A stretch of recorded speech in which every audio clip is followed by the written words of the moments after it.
几条评论看得我眉头直皱。谢晨他也能犯重婚罪？被我骗吃过米田共的嘴，想亲吗？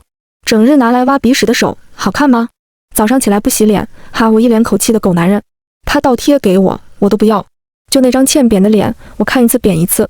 但我还是在他评论区翻了很久，终于知道谢晨为什么火了，因为背景和地点显得他很有钱。思此，我毫不犹豫地录了一个视频发上去，炫耀视频播放量是吧？后怕后，我也有钱。我模仿谢晨拍了个只有下半身打篮球的视频，没多久播放量蹭蹭涨。我美滋滋地将视频甩过去给谢晨，看看你在跟谁斗，叫姐。他马上回我，你要不要看看你的评论区？哈哈哈哈，笑死我了。我疑惑地点开评论区，真是笑死，哪来的 SB？ 真以为拍个同款视频就能获得帅哥注意了？这热度蹭得真快，真不知道谁给的脸，动作也太快了点。有的姐妹嘴上喊喊，有的姐妹已经开始动手了，合着她们觉得我在蹭谢晨热度，他配吗？我用得着蹭他的？爸，哎，小的在，老爸应声跑了过来，我拉着他就往院子的篮球场走。你等一下，给我拍个视频，从客厅开始拍，然后慢慢往外走，最后镜头停在篮球场，然后我投个3分球，结束。OK， 老爸给我比了个 OK 的手势，保证完成任务。应完，他就转身进入客厅。我拿着篮球站到了3分线处，不就是看谁有钱捧谁吗？姐差钱。我在篮球场站了一会，老爸就打信号，闺女，好了。我应声，一个跃身，3分入筐。整个视频就此结尾。我拿过手机，从头到尾看了一遍，稍作修剪后，直接发到账号上。这次视频的热度迅速攀升。我点开评论区，对不起，姐姐，我承认刚刚对你的质疑声有点大。姐姐将我带回家，打我一顿吧。姐姐，我就是你的舔狗。什么帅哥？我发誓我就是妹妹的狗。隔壁那个男的在妹妹面前皮鞋都不配，短短10几分钟，谢晨就从金圈太子变成隔壁那男的。我得意地将视频转给谢晨，还将那条评论单独截了出来。弟弟，过来给姐姐提鞋吧。不到1分钟，谢晨就出现在我面前，他拿着他的出生证对到我面前。许思义，你看清楚了，老子比你早出生1分钟。叫哥，我立马对他，你放屁！你出生证办的时间比我还慢，那1分钟是护士小姐姐记错了，按照出生证办理时间，我才是姐。屁！要不是我家老谢那天让干爹排前面，有你什么事？我比你大，我才比你大。我和谢晨以万年不变的话题吵架结尾。说起来，我跟他绝对是10辈子的世仇，这辈子才能仇上加仇。我们两家住一块，就隔壁门的距离。我老爸老妈跟他老爸老妈也是认识了很久，两家算是世亲了，所以有些事总是那么巧合。巧合到什么地步呢？巧到我和谢晨在同一家医院，同一个楼层，隔壁房，同年同月同日生。更离谱的，据我老爸说，我们出生时护士出来报喜的时间点都是一样，所以我们两个谁大谁小，真的没办法判断。他还说，我们俩同时被抱出来的时候都在哭，结果听到对方的哭声后都停了，然后哭得更大声。按照他们几位家长的说法，就是我们两个在比赛谁哭得大声。我听完扶额，那按这么说，我们两个岂不是娘胎起注定要开始打架了？我老妈点头如捣蒜。是啊，是啊。7、8月份的时候，我有时候跟你干妈坐一块聊天，稍微近点，你们两个胎动就很明显，像是隔着我们两人在打架。我行吧，行吧，冤家就冤家，不就是别人两小无猜，青梅竹马。我和谢晨冤家对头，相看两厌。从小我们两个就开始打打杀杀，他骗我吃鼻屎，我骗他吃狗屎；我骗他去女厕，他骗我去粪坑；他下河游泳，我举报；我上树摘果，他举报；他闯祸，我含泪心痛告诉干爹干妈；我闯祸，他大义灭亲，假装不小心透露。总之，能对着干的机会，我们绝对不会放过对方。可偏偏一直对着干的我们，总是报了同一所学校。幼儿园去哪上？我老爸老妈说听我的，让我自己选。于是我去附近的幼儿园溜了一圈，好不容易遇上一个不用天天学习的。我指着他说：“妈妈，我要去这个。”刚说完，谢晨就出现在我面前。我含泪与他上了同一个幼儿园，好不容易熬到幼儿园毕业，要上小学。这次我学聪明了，我问老爸老妈：“谢晨报了没有？”老爸点了点头，报了。那他报去哪了？你们知道吗？好像是什么国际小学。那爸爸妈妈，我们能不去国际小学吗？我对着两人撒娇，只要不跟谢晨一个班，什么都好说。老爸老妈迅速点头答应了，他们带我去了另一间小学。我兴高采烈地报完名。开学当天，我的笑容在进教室的那一刻止住了。谢晨跟我是同桌，当时幼小无力的我哇的一声哭了出来。课后，我跟班主任说要打电话给老爸，开口第一句：“爸爸，你骗我。”你不是说谢晨在国际小学吗？他怎么是我同桌？老爸回我，哎呀，不好意思啊，宝贝，爸爸记错了，他原来报的是国二小学，国二小学就是我报的小学啊。哇，啊呀！而令我更难过的是，国二小学有初中部，我爸妈二话不说让我直升了。既然我老爸老妈跟他老爸老妈是多年好友，那打算也差不多，所以他也直升了，还是我同桌啊。于是我跟谢晨从幼儿园斗到初中，他往我抽屉里丢假蛇，我往他书包丢假蟑螂，我骗他帮我值日，他骗我帮他写作业。我俩以为这种生活到初中毕业就能结束了，直到我俩看着一模一样的中考分数和一模一样的志愿，陷入了沉思。我拍了拍他的肩，他拍了拍我的背。我猜这就是命吧。高三后，我们折腾的少了，主要是作业多了，懒得找事干了。特别是我还得跟他一起上下学，天天斗，也累了。但是有一个点我忍不了，我放学想买杯冰奶茶，谢晨都得拦着我。放学铃响后，我拿起书包，一溜烟就要跑路，还没跑几步就被谢晨带倒了。他拽着我的衣领，去哪呀？这不是坐车的方向，说着就要把我拉走。谢晨，你说就说，少给我动手动脚。我不干嘛，我就喝杯奶茶，你放开我。我拼命挣扎着，想挣脱开他的手，他像第六小鸡一样把我拉着就走了。呵呵呵，喝不死你。上次是谁姨妈期前几天喝冰奶茶，痛得死去活来。回家，不然我就把你放学偷喝冰奶茶的事告诉干爹干妈。我一个1.68米不敌他1.86米，最终败下阵来，被他拎走了。一路上，不少人对我们投来窥探的目光。而我活像是个做错事被家里哥哥拎回家的小女孩，我立马又开始挣扎。谢晨，你放开我，我能自己走。你再不松开，我就回去告诉谢叔叔，说你欺负我。他闻言立马松手，回头插着手，满脸不屑地看着我。你去啊，你去告状，我还可以把你要偷喝冰奶茶的事情告诉我干妈，看咱俩到底谁被罚。你，算了，懒得跟你这种小我1分钟的小屁孩计较，回家就回家。我扯了扯书包，越过他，往接送车方向走去。但我是那么容易放弃的人吗？不可能。所以第二天，趁着谢晨要打扫卫生，我借口去卫生间，下一秒提着书包跑路。无论如何，这杯奶茶我今天一定要喝。35度的夏天，不喝冰奶茶，这是要我的命。我一路狂奔到校门口，才敢停下来。回头看去，身后空荡荡。看来谢晨还没发现，只要我在谢晨打扫完之前将奶茶喝了，他也不能奈我何。呵，小样，还跟姐斗。我提着奶茶从奶茶店出来，没走几步路，面前就被人团团围住。一个满头绿毛的男子将我从头到尾扫了一眼。你就是许思义？我谨慎地看了几人一眼，然后迅速摇头，不是，你们找错人了。回答完我就要走人。走了没几步，绿毛又叫住我，等等。我一顿，等个屁呀！我管不了他说什么，拿着奶茶就开始跑。结果当然是被他们抓回来了。我尬笑地看着几人，哥，找我还有什么事啊？绿毛低头看了眼手里的手机，问我，你不是许思义，你跑什么？我们又不会吃了你。我不好意思笑了笑，但是哥，你这阵仗，我害怕呀。害怕？不用怕，让你爸拿钱来就是了。他拿钱，我们放人。啊，不是，为什么呀？我说话间，已经被几人推搡着往前走。看来他们已经认出我了。此时我已经开始后悔为了喝这一口奶茶赔命了。原来少喝一口奶茶不会嘎，我多这一口才会嘎。但现在我还是想想怎么救活自己吧。我灵机一动，哎呦一声，蹲下去捂着自己的脚踝。哥，我脚崴了。领头的绿毛闻声停下脚步，回头看我。妈的，你一天天怎么是那么多？这平坦大路还能给你走崴了？该不会跟我耍什么花样吧？说着朝我一步步靠近。我赶紧回答，不是，是真崴了。不信哥你自己看。我将校服裤脚拉起一点，露出脚踝，入眼就是红肿一片，看起来有些触目惊心。他低头看了一眼，开始吐槽我，怎么你们现在的小姑娘一天天是那么多？哟，还穿着阿迪达斯呢，看来有牌的鞋子也不见得穿着多舒服哈。语气带着点讥讽。他踢了我一脚，起来吧，能不能走？不能走，找人背你。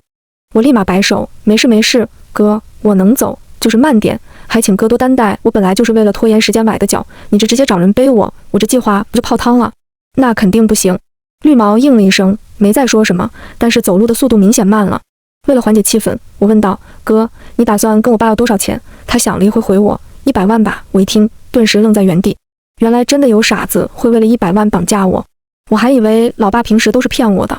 我笑笑开口，那个哥，100万会不会有点？你觉得太多了，拿不出来是吧？那行，打个5折，让你爸送个50万就放你走。我的沉默震耳欲聋。其实我想说，你报100万，我爸会觉得你在侮辱他，因为他不觉得有人绑架他的宝贝女儿就图100万，他只会觉得你是骗子。报1000万，我爸还愿意信。100万，属实有点侮辱我，也有点侮辱我家了。但我不敢开口，因为我看得出来，这几位哥顶多算是一群不学无术的混混，绑架这种事应该是第一次干。毕竟谁没事和票子聊半天啊？专业的都是打晕或者迷晕了直接带走啊。我想着，突然传来一道喊声：“站住！”这熟悉的声音，我转头看去，果然是谢晨这傻子。哎呀，我真是给他气死！他看见我直接去找人，不就完了吗？又喊住我干嘛？服了！因为谢晨的突然出现，绿毛开始有点慌了。他手挥了几下，好几个人就压着我飞速向前走，我整个人都快被抬起来了。我赶紧叫唤：“哎呦，疼疼疼！”几人闻声立马放慢脚步。又过了一会，绿毛和谢晨两人都跑到了我跟前。绿毛指了指我：“你走人！”又指了指谢晨：“你过来！”于是票子就从我换成了谢晨。我一脸懵，怎么的？我没谢晨值钱是吧？我直接抓住绿毛问他：“哥，为啥子你要绑他？”我觉得我也行的，事关个人价值尊严，非同小可。绿毛不耐烦地甩开了我的手。你脚上穿的阿迪达斯，他脚上穿的是耐克。我刚刚还看了，他手里拿着新出的苹果手机。你家没他家有钱。我绑了他，还能跟他爸要100万，绑你只能要50万，我亏了。你赶紧走，别碍事。说着，我就被人一把被推到了路边。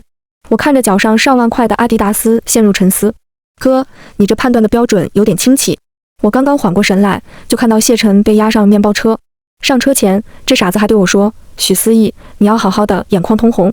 我又懵了。不是，这剧情走向不对啊！我看着载着几人扬长而去的面包车，发呆了好一会才回过神。回过神后，我赶紧报警，打电话给老爸老妈。20分钟后，我就在警察局重新见到了谢晨，而他原本通红的眼眶还没褪去，看得出来刚刚可能快哭了。看到我，他有些尴尬，我也有些尴尬。他以为他拿的是英雄救美、舍生取义的剧本，实际上他拿了一个地主家傻儿子的剧本。我轻咳了几声，将买了喝几口的奶茶递给他，问他：“那个，口渴吗？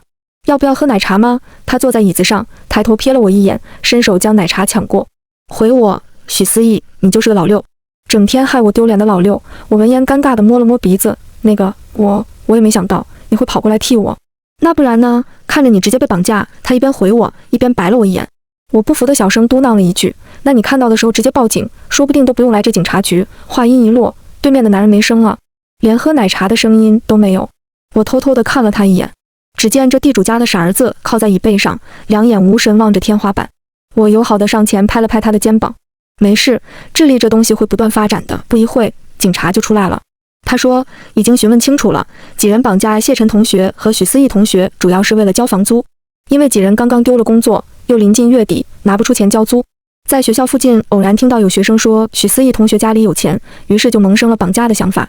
几人无作案前科，平时也没有违法乱纪，是初犯。几人请求许先生能原谅他们。请问许先生，您的打算是？警察看着我爸，我爸想了想，回头看了我一眼：“闺女，你怎么打算？”我答：“我想见一下他们几位。”警察答应了我的请求，将我带到审讯室。一看到我，绿毛就问我：“你的脚好点了吗？”我狡黠一笑：“哥，其实我没扭到脚，那个红肿是我刚刚自己撞的。”闻言，绿毛直接给了我个白眼：“滚滚滚，快走！”没想到有天栽一小屁孩手里，真是丢脸。他啧了一声，转头。虽然绿毛哥嘴上说着嫌弃我，可我看到他听到我脚没伤时，明显松了口气。果然，当惯了好人，当不来坏人。我对他笑了笑：“哥，你在里面好好待着，以后不要再犯傻了。没钱可以慢慢挣，但是铤而走险把自己赔进去，就什么都没有了。另外，哥，你要是出来后跟你那帮兄弟没地方去，你就来找我，只要你愿意踏踏实实干，我就给你找个工作。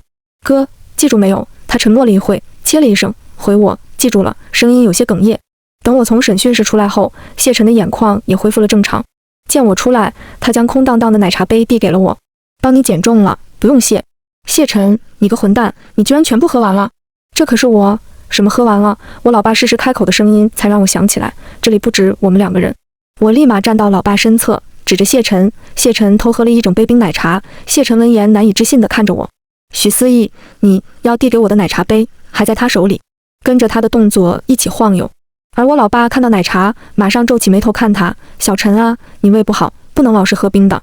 回去我让你妈妈再熬点中药给你喝，不然胃又要痛了。”谢晨一听，立马愁眉苦脸：“干爹，这奶茶不是我买的。”我爸听完，依旧眉头紧皱。我刚刚就看到一直在你手里，哪怕不是你买的，也是你喝了，回去好好喝中药，这是没得商量。随着我爸的一句话落，谢晨拜。出了警察局，谢晨隔老远就将奶茶杯精准投进垃圾桶，而后恶狠狠看着我。许思义，真有你的！压低声音，咬牙切齿。我对他扮了个鬼脸，谁让你全部喝完的？你要是不喝完，我就不举报你了。我不喝完，难道还留着给你喝呀？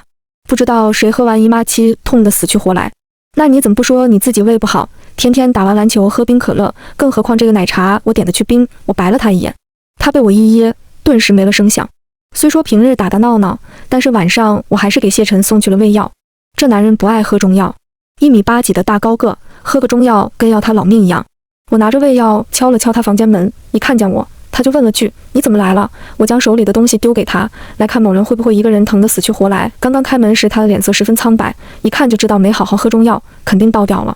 他闻言低头轻笑了一声：“哟呵，今个许大小姐转性了，还会关心我。”说完，不忘双手交叉在胸前，靠在门框上摆了个 pose。其实谢晨长得挺好看的，现在这种痞痞又放荡不羁的气质，跟小说里男主的配置没两样，就是嘴欠。我也笑了一声，假装不经意的提起，也不是转性吧，就是看某人傍晚舍生取义，舍己为人，眼眶通红的。呜呜，我话还没说完就被谢晨捂住嘴。许思义，你给我闭嘴！呜呜，我挣扎着要将他手拍开，他突然低头将脸凑近，眼神直勾勾地看着我。要是有第3个人知道这件事，许思义你就给我嘎！宛若星辰的眼眸就这样直直地看着我，连轻微颤抖的睫毛都像是神明的杰作。我们四目相对，脸近在咫尺。一瞬间，我好像忘了要说什么，只顾沉在他像星辰的眼眸里，而他好像也正看着我。哒哒哒，楼梯突然响起的脚步声将我的思绪拉回，我伸手直接推开他，他也意识到有什么不对，瞬间松开手，放开了我。我理了理睡衣，转身落荒而逃。下楼梯时，我遇到了正要上去的干妈，她看到我，问我：“小易，怎么那么慌慌张张的就要走了？不再待会吗？”我顿了一下脚步，回头笑了一下，答她：“不了，我想起来还有个作业没写完，要赶紧回去补。”哦，那你路上小心点啊。好，话落，我立马转身跑路。我想我大概是疯了，有一天居然会看谢晨看呆。经过昨天绑架一出，我洗心革面，重新做人。放学安安分分跟着谢晨回家，只是没想到路上突然被一个男生叫住。思义，我闻声回头看去，发现是隔壁班的王泽凯。看到他，谢晨的警戒度直接拉满，2步就跨到我面前，挡在我和王泽凯之间。你找他有什么事？语气不善。王泽凯发懵地看了看谢晨，又看了看我。我扯了扯谢晨的衣服下摆，将他拉至身后，而后对王泽凯笑了笑。不好意思，昨天刚出了点事，所以他有些紧张，希望没吓到你。王泽凯摆摆手，没有，昨天的事我也听说了，挺危险的。而且我还听说你是因为想喝奶茶才被人绑架的。那个，如果你以后想喝奶茶，可以尽管找我，我请你喝。说着，他就笑着将他手中的奶茶递给我。我赶紧拒绝，不用了，泽凯同学，我已经不喝奶茶了，只是不喝冰的，也不喝别人买的。闻言，他露出几分伤心的表情。可是我奶茶已经买了，不然你还是喝了吧。说着就要塞我手里，一双手快我一步接过，奶茶就这样在我面前被提高。没事，他不喝，我喝。说完，谢晨就当着我们2人的面将奶茶戳开，喝了一口，临了不忘拍拍王泽凯的肩膀，谢了，兄弟。我看见王泽凯的表情有一丝丝的裂开，但他还是礼貌答了句不客气，你喜欢就好。答完谢晨，王泽凯又重新看向我，对我笑道：“听说思义同学你咕噜咕噜，你昨天遇到咕噜咕噜。”我和王泽凯同时朝声音来源看去，谢晨看到我们2个转头，立马止住声音：“不好意思啊，我喝奶茶喜欢搞出声响的习惯还是没改。”说话间笑得一脸欠扁。昨天他喝奶茶的时候安静的没声，今天就说喝奶茶喜欢搞出声响，谁信啊？我在心里默默给了他一个白眼，但还是没有拆穿他。我低头看了一眼手表，抬头对王泽凯说：“对不起，泽凯同学，时间不早了，我要回去学习了。”他迅速点头：“好的，我们改天聊。”他对我挥了挥手，我也挥了挥手，没答他，转身就走。不一定有下次的人，就别应下次。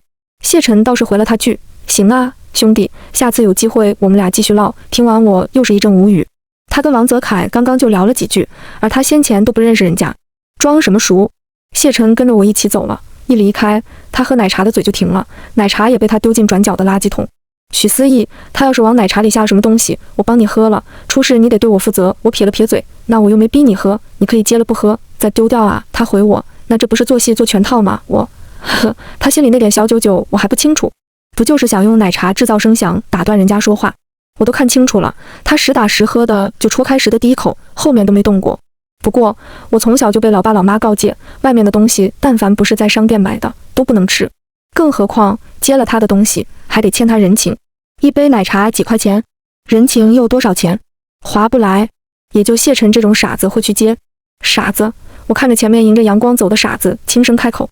谁知给他听见了，转头一脸不爽问我：许思义，你说谁傻子呢？我迅速回他：谁应我说谁？那我又没得罪你，你凭什么说我傻子？谁没事迎着傍晚的阳光走路啊？那么刺眼，不是傻子是什么？许思义，你说的那么大义凛然，那你倒是别在我影子里面走啊！他话音一落，就闪到一旁，阳光瞬间照了我全脸，我立马躲到他身后。我就不，要不是我今天忘了带伞，你以为我稀罕躲你身后啊？他闻言笑了一声，嘿嘿，我带了。我闻言眼睛一亮，借我用用。他听完不给，而后一溜烟跑了，生怕我抢他的伞。临了不忘回头嘲笑我：许思义，你个小短腿，跟不上我吧？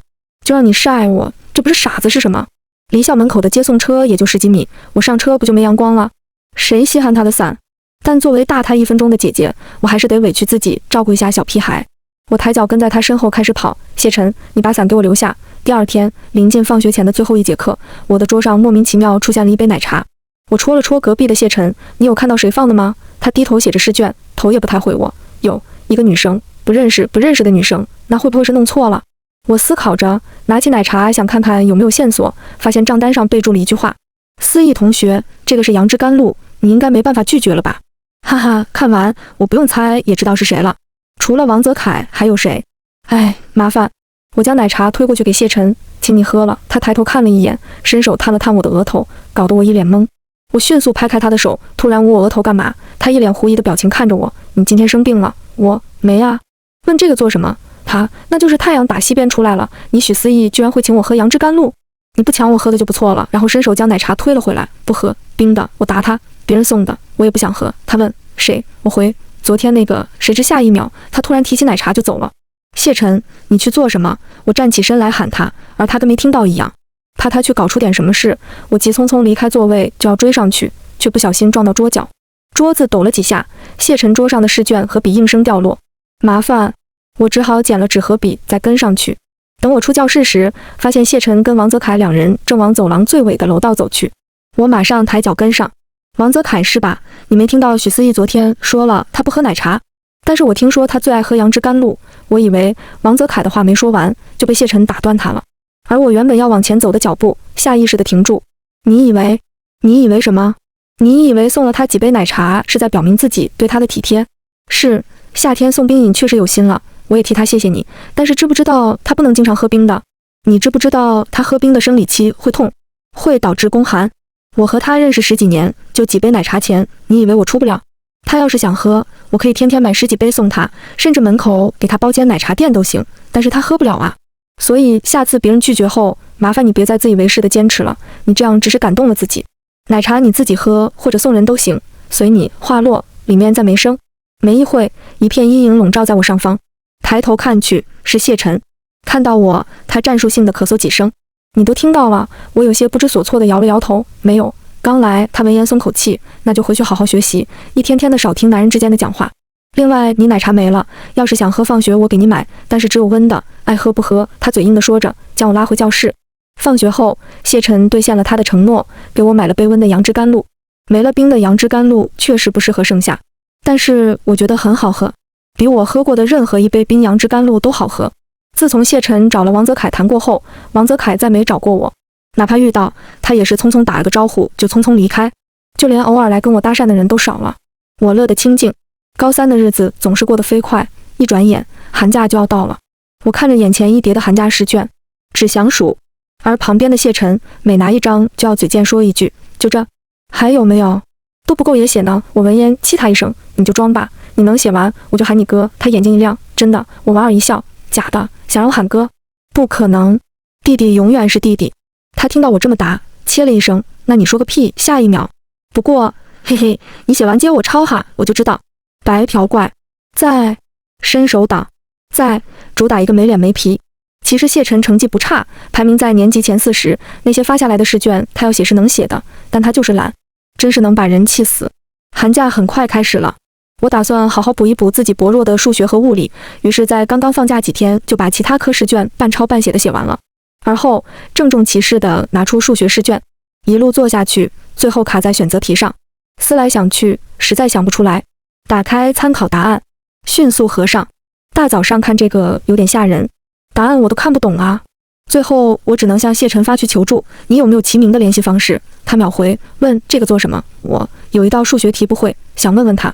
齐明是我们同班同学，也是年级第一，之前参加英语比赛跟他聊过几句，但没交换联系方式。谢晨发来我看看，你行吗？谢晨，男人不能说不行，我神经病，一天天的没事发癫。但我还是把题目和解题过程发给他了。半个小时后，他发来一个联系方式，我回他，男人不能说不行，谢晨，许思义，你给我闭嘴。再叭叭，我就把联系方式撤回，我随你，我已经加了，我还配上一个嬉皮笑脸 JPG。对方没再回我，我退出对话框，发现齐明已经通过了我的好友申请。我打了几声招呼，便将我的疑惑发给了对方，对方也迅速替我解答，而我只能感慨，学霸不愧是学霸。他给了我另一个解题方法，而且比参考答案更短，更容易理解。我对学霸完全肃然起敬，我兴奋地将这个感慨跟谢晨分享。学霸不愧是学霸，齐明真牛，帅死了。对方久久没回我，可能忙别的去了。我这样想着，关掉聊天界面，继续低头写试卷。寒假期间，我和齐明聊天的次数开始超过我和谢晨，因为他解答能力真的很到位，能精准地指出我的问题，我简直佩服得五体投地。而谢晨呢，我不去找他，他就不来找我。听干妈说，他一天天把自己关在房间里，不知道在做什么。我偶尔约他出去玩，也是3次阴1次，真不知道他在做什么。直到他开学给我猪八戒掀帘子，露一手。开学测试，谢晨考了年级前10，排名出来的时候，我反反复复确认那个姓名，谢晨，一个字，一个标点符号都没错。我看了眼在旁边嘚瑟的傻子，这人能拿年级前10？他看到了我疑惑的目光，笑道：呀，姐怎么才排年级23啊？一个寒假过去了，我都能前10了，你这是怎么了？你该不会不行吧？我闭嘴，妈的，给他装到了。我接过自己的开学测试卷，看到上面的错题，下意识就想找齐明。刚刚起身，谢晨就喊住我：你去哪？我随口回他：去找齐明解答。他一把抽过我的试卷，坐下，也看看，如果是1个月前的谢晨，我肯定会毫不犹豫嘲讽他：你行吗？但是这是1个月后的谢晨，他如今已经不是谢晨了，是钮祜禄氏陈。我托着腮，静静地待在一旁，看他在草稿纸上写下什么。没多久，他就将草稿纸递了过来。这道题你前面有一个解算错了，所以答案错了。另外，第2小题可以不用设坐标系直接算的，你中套了，不用设坐标系。我不信，这种题老师说上来，别管会不会，先设个坐标系。我狐疑地看着他，他伸手抽出自己的试卷给我，看看吧，是不是可以不用设坐标系？我接过看了一眼，行吧，他那个解法确实更简单点。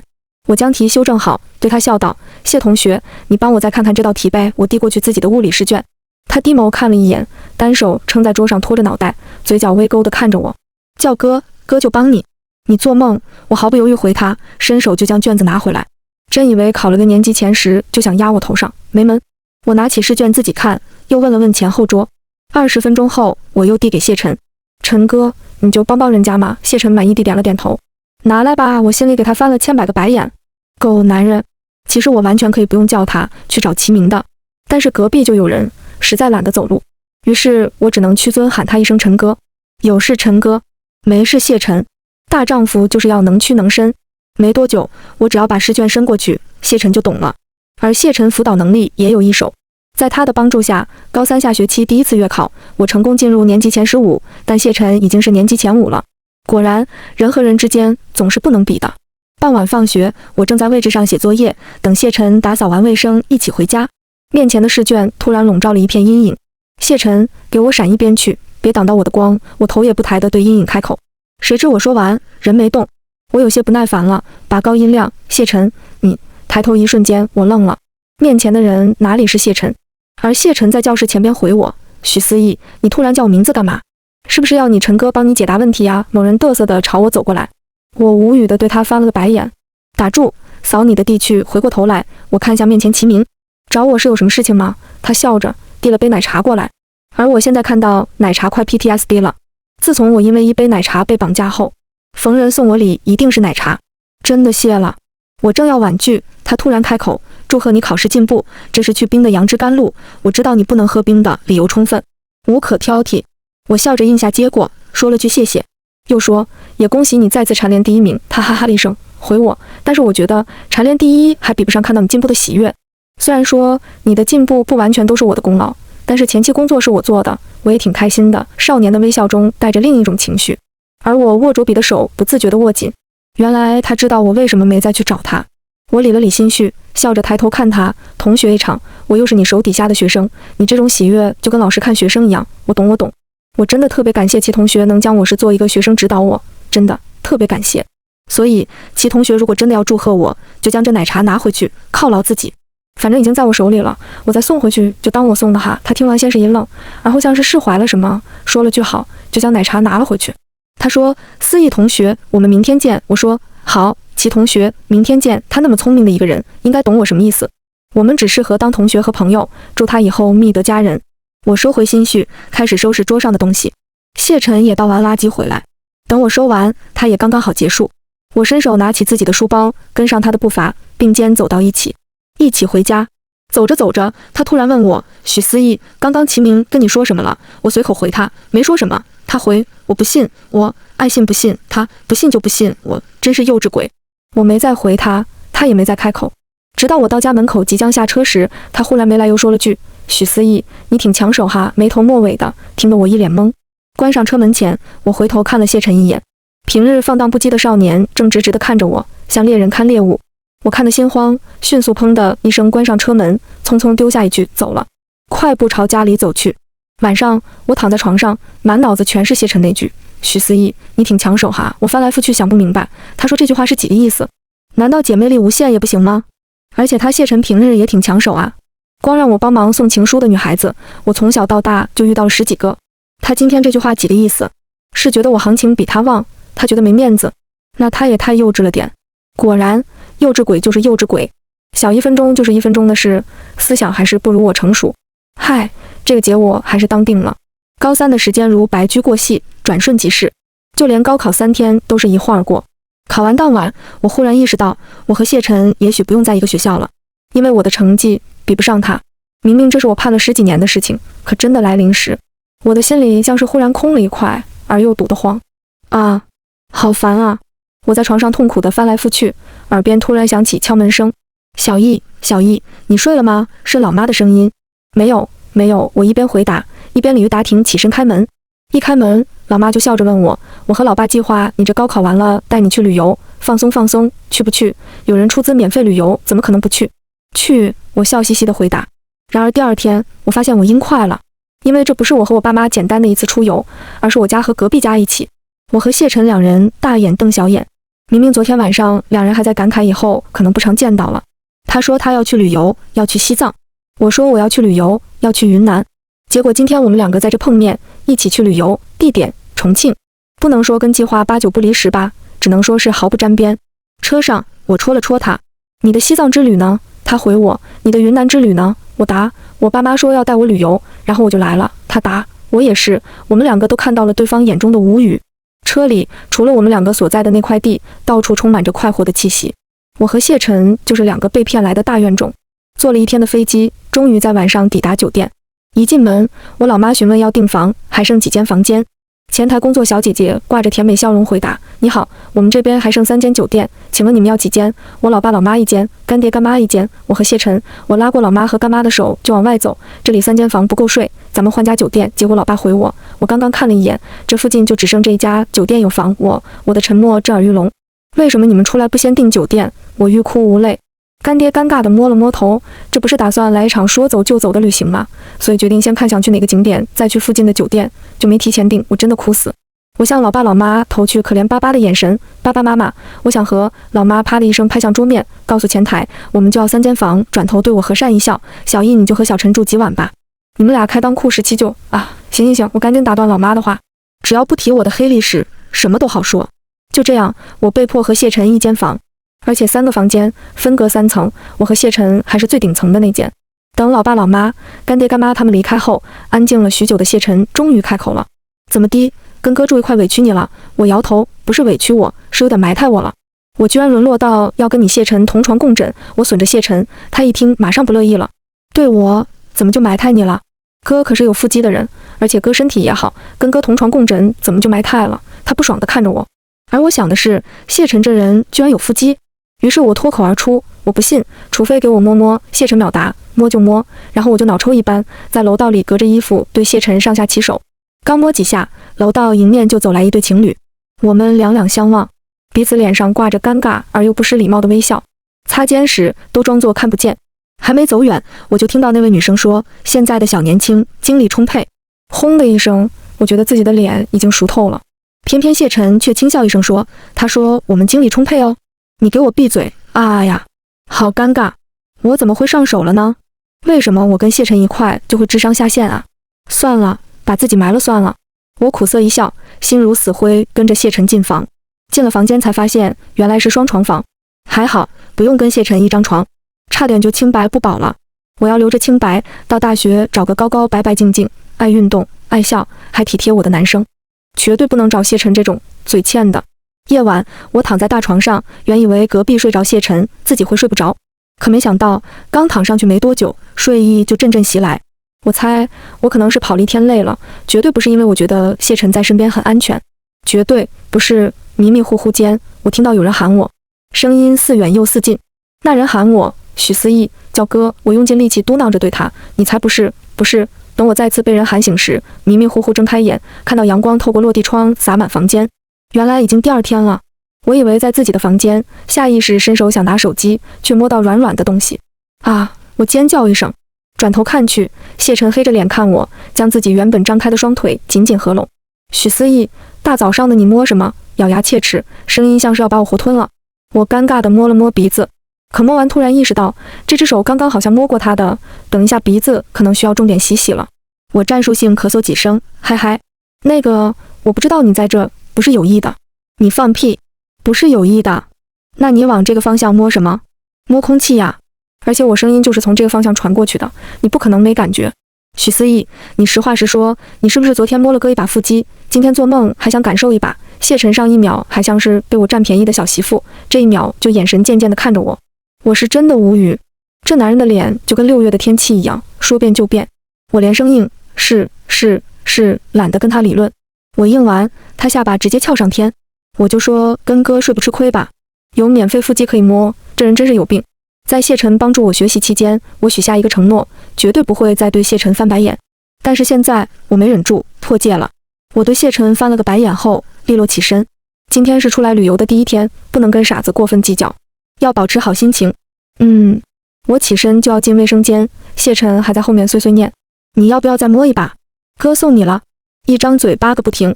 最后我实在受不了，转身站住脚步，看着他爬。等我和谢晨慢吞吞下楼时，家长们都吃完了。一见到我们来，他们就开始拎包。我满脸问号，怎么我们刚刚来你们就要走？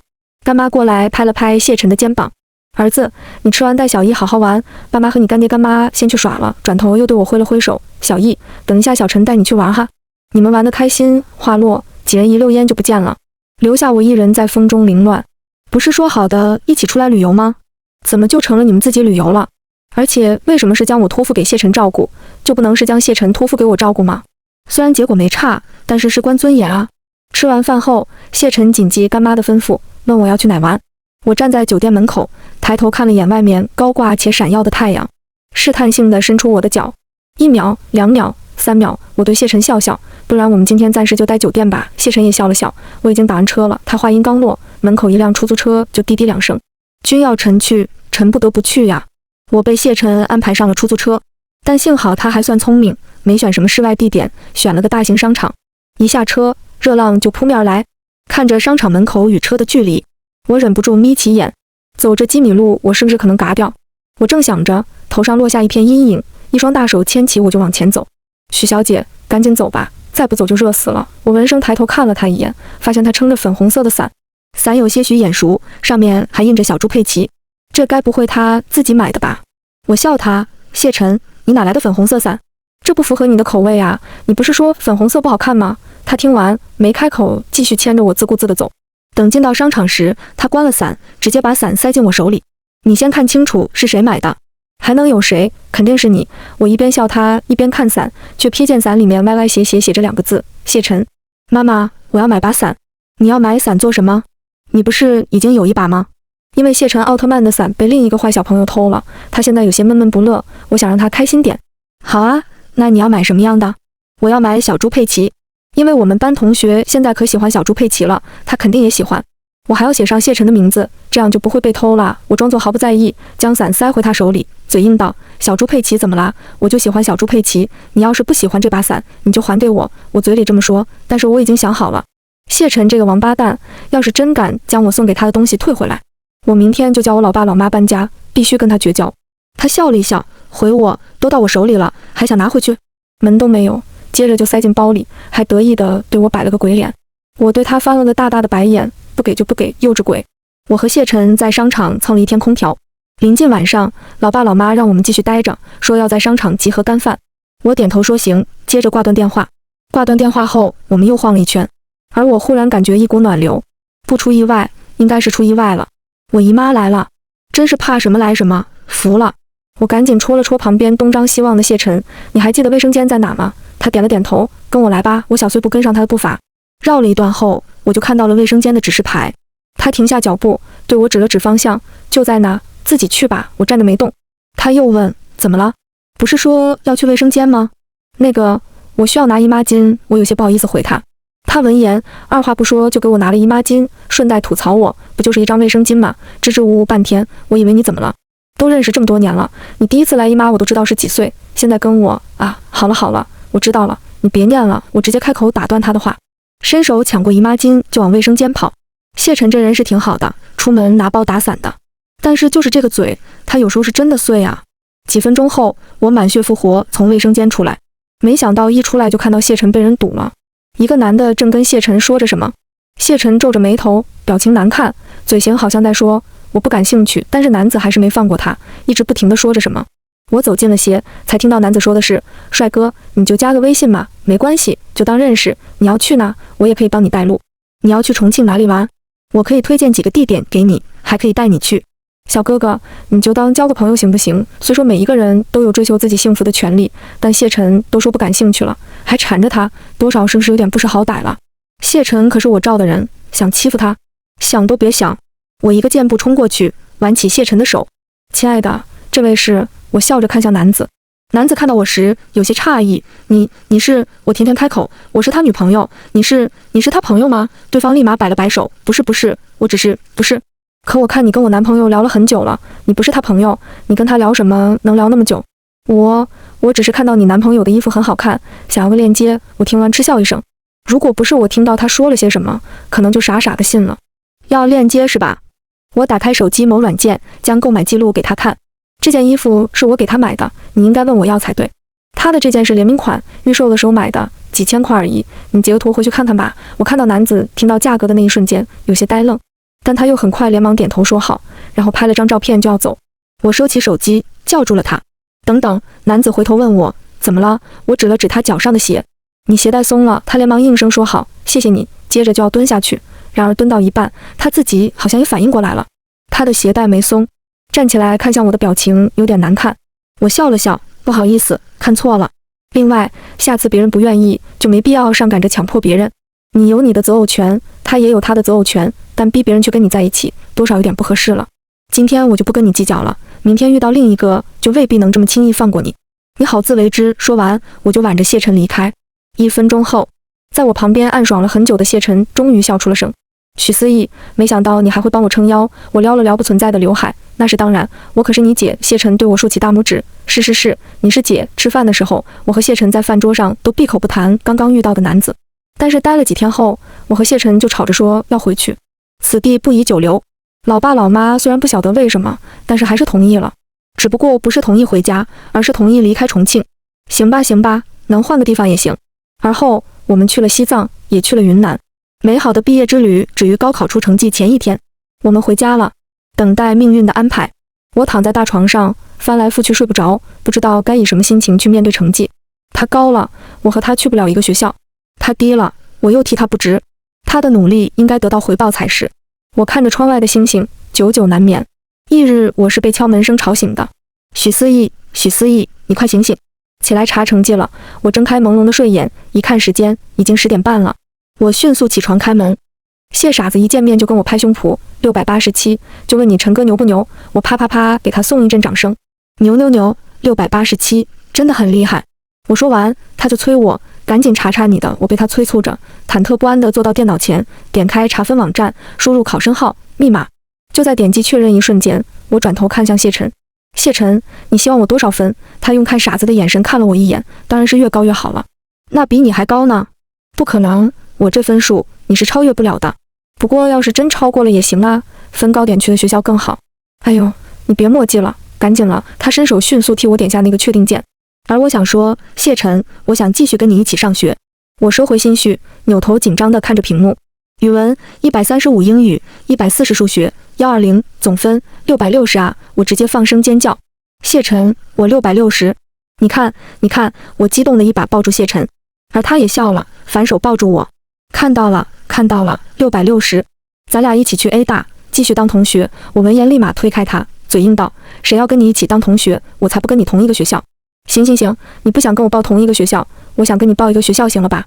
你就嘴硬吧你，我还不了解你，死要面子活受罪，一天天的。谢晨嘟嘟囔囔着，笑着出了我的房间，冲楼下喊：干爹干妈，思义他考了660，可厉害了。接着我就听到楼下传来一阵欣喜欢呼声，我无声失笑。真是的，明明他考得比我好，却笑得比自己考得好还高兴。我最后还是和谢晨上了同一个大学，只不过不是同一个专业。开学前一天的欢送会上，干爹还在感慨，高3上学期时我还在担心小陈考得不好，不能跟小艺上同一个大学，照顾不了他。没想到他怕小艺跟人跑了，高3发奋学习，居然跟小艺上了一个学校。干爹话说完，我就愣住了。什么叫我跟别人跑了？我抬头发懵地看着谢晨，而他恰好也向我看来。我们四目相对，我看到他的脸升起不自然的红晕。他迅速别开头，老谢，你少乱说，吃你的！干爹立马反驳，你少说没有，你高3的寒假不是天天念着什么年级前10，什么齐名，天天待在书房里学习，还补课，吃你的，吃你的！谢晨夹了个菜，直接兑到了干爹的嘴里。干爹呜呜着，一句话都说不出来，而我在一片注视中，尴尬地将头压低。一顿饭，我们两人默默干饭，不敢开口。我跟着谢晨一起去了学校，虽然是第一次离家，但因为身旁有谢晨，我没有想象中的心慌。唯一的问题是，这家伙的回头率有点高。开学没多久，他就被不少人表白。路上、校园墙上，同班同学，连带着我也成了热门。我的称呼是谢晨旁边那个女的。不少人打听我跟她是什么关系，我张了张嘴，却不知道怎么回答。朋友吗？又显得我们生分。恋人吗？我们俩相爱相杀的，也不算。最后，我对面前的女孩子回答：我是她姐。这个回答刚刚好，但谢晨显然不是很满意这个答案。你是我姐，那我还是你哥呢。嘴上平时开玩笑的称呼就算了，你还说出去，真不知道你怎么想的。他一边说我，一边把自己碗里的虾夹到我的碗里。我拿人手短，吃人嘴短，只好问他，那你说我怎么回答？他对我狡黠一笑，看哥怎么教你。他话音刚落，就过来一个女生，拿着手机对着谢晨。他有些紧张开口，帅哥，可以加个联系方式吗？他话刚说完，谢晨就一把拉过我的手，不好意思，我有女朋友了。我一脸懵的抬头，对上女生窘迫的目光。他对我一个劲道歉，不好意思，不好意思，打扰了，祝你们久久。说完，一下子就跑不见了。谢晨得意地对我挑挑眉，看到没有，这才是一劳永逸的方法。谢晨，你小子花了几个虾就占我便宜是吧？要找挡箭牌找别人去，少来沾边，别影响我找对象。按他这么耍，我怎么找男朋友？我说完，谢晨就笑了。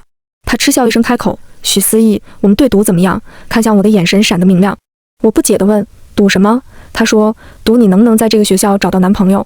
除了我以外，赌就赌，不就是找男朋友？另外，不用除了你以外，就算这个学校全是女的，只有你一个男的，你都不会是我男朋友。他听完点点头，行啊，你有这个底气就好。那我们说定了。他一副胜券在握的样子。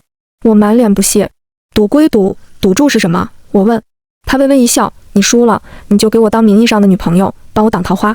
我输了，我当你名义上的男朋友，送你一个男朋友。等等，我不同意，合着赢了输了，我都得给谢晨当女朋友，那这不是亏了？绝对不行！我开口换个赌约，他爽快答应，可以换，但我赢了那个赌约不变。我输了，你大学4年饭钱我全包。行，这个好，到时候天天出去吃，看我不吃穷他。我喜滋滋地收拾碗筷，决定出了食堂就开始找对象。而谢晨坐着没动，拿出手机点点点，而后收回手机对我一笑：许思义，你输定了。我白了他一眼，这才刚开始，鹿死谁手不一定。我如同往常一样走出食堂，没几步就遇到几个女生看着我在说些什么，一路上好几次，我一脸懵地摸了摸脸，难道我脸上有饭粒？可是一摸没有啊，难道我今天穿戴有问题？我低头看了一眼，就普通的短袖长裤啊，那到底怎么啦？我满脸疑惑地回到宿舍，刚打开门，其余3人唰的一声齐齐看向我。思义，你跟谢晨居然是情侣？其中一个看着我兴奋地开口，我赶紧退。什么情侣？我跟他是冤家路窄。我一边脱鞋一边回答。谁知另一个说，可是谢晨在校园墙上官宣了爷，我 CPU 直接被他一句话干爆。我赶紧开口，我看看他都胡言乱语了什么。他将手机递了过来，我看到，大家好，介绍一下，这是我的女朋友姐姐许思义。他甚至贴心地配了图片。我啊，谢晨，你真是老六。我气愤地给谢晨打去电话，他秒接。怎么了？声音慵懒又欠扁。我大吼，你说怎么了？谢晨，你阴我，你个老六。他听完不气，反笑着淡淡开口，古人云兵不厌诈，许思义同学，你就认了吧，愿赌服输，乖。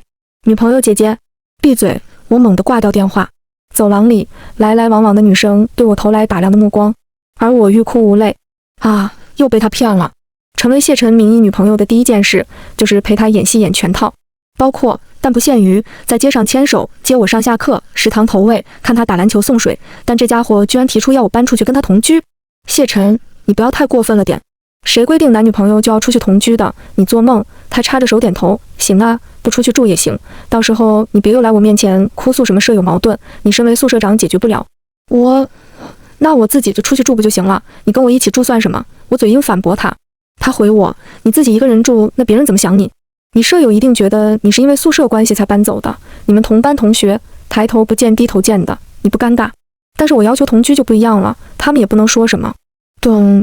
行，我知道还不行吗？最后我还是答应搬出去和谢晨同居了。刚开始还有点不习惯和男生单独住一块，后来就习惯了。因为我俩小时候经常午睡一张床，长大了睡一间房好像也没有什么。但我们俩出去同居这事还是被家长知道了。老妈打视频电话来时，眼尖的发现背景不一样了。我正想着怎么解释，结果老妈回我，没关系，你们年轻气盛，可以理解。不过你们两个注意点，做好措施。不过要是真出了什么也没关系，爸妈给你养着我。妈，我们两个分住2个房间，几个字还没说完，老妈就把电话挂了。10几秒钟后，我和谢晨就被拉进了一个群，相亲相爱一家人，群内成员老爸、老妈、干爹、干妈、谢狗。我想说，老妈你别太离谱，但这事似乎已经板上钉钉了，就连家长那辈的朋友都知道我和谢晨在一起了。他们听完没有一点惊讶，似乎觉得就该这样，而我陷入了思考。原来这么多年，他们一直觉得我和谢晨是一对。怪不得那些叔叔的帅儿子都不看我。原本我和谢晨两人井水不犯河水，各自耍各自的。直到某天，我在谢晨房间蹭吃蹭喝，刷手机，看到一个话题：男生被女生叫哥哥是什么感觉？我想起来自己最多叫谢晨为哥或者陈哥，于是我试探性地喊了句哥哥。谢晨原本在低头刷手机，闻声缓缓回头，表情呆滞。我还是第一次见他这个表情，跟傻子一样。于是为了恶心他，我又甜甜地换了句哥哥，谁知一下子玩脱了。他忽然猛地起身，直接将我压倒在床。我还没反应过来，手机直接被甩至一旁。他的喉结在我面前滚动几番，你刚刚叫我什么？声音低沉。我脑袋发懵，下意识回他哥哥，接着我就把自己玩进去了。适中，我问他，你房间怎么会有这东西？他回我，从你答应住进来那天起就备着，好吧，我这是羊入虎口了。而后谢晨在同年跨年时同我求婚，我们毕业后就直接结婚了。婚礼上，我们的几个共同好友一直调侃我们，思义姐怎么栽陈歌手里了？我无奈笑一声，打娘胎里就跟他认识，过了20几年，还能不过了咋地？我想除了谢晨，我再找不出第二个比我了解我还多的人了，也再找不出没有血缘关系却愿意无条件爱我的第二个人。谢晨，我爱你。许思义，我也爱你。晚安。